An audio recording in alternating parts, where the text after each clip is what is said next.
On August 20, 2015, Venezuelan President Nicolás Maduro ordered the closing of the 1400 border between Venezuela and Colombia and released a document ordering the deporting of over 800 Colombians who had lived and worked in Venezuela for over 50 years. Colombians have been a huge contribution to the Venezuelan economy since the beginning of time. The opportunities that the Venezuelan land offered them were amazing, and they were highly welcomed into the country.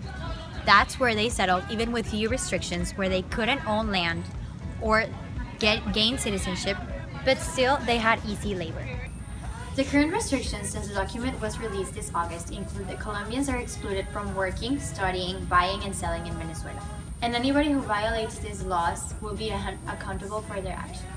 This is the most significant restriction and border conflict in the history of Venezuela and Colombia and their long-term relationship of working and living in both countries. Chinese immigrants were welcome in the 1960s for cheap labor and to work in the Transcontinental Railroad. The Chinese immigrants had few political rights, couldn't own land, nor have a citizenship. In 1870s, the Americans were angered by the Chinese taking their jobs, which increased the anti-Chinese sentiment, which was sometimes violent. Congress passed Chinese Exclusion Act that stated that Chinese laborers were no longer allowed entrance in the United States, only for special Chinese business owners. This federal law was signed by President Chester Arthur. It was one of the most significant restrictions in free immigration in the U.S. history. Yes, indeed.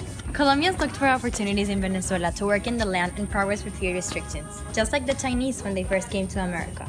All these opportunities were suddenly taken away with the Chinese Exclusion Act, and now with the closing of the border and the deporting of the Colombians.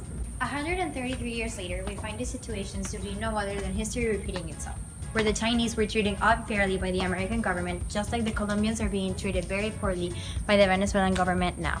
We do hope that the situation settle and that the Colombians are able to come back to Venezuela, just like the Chinese are now admitted in America.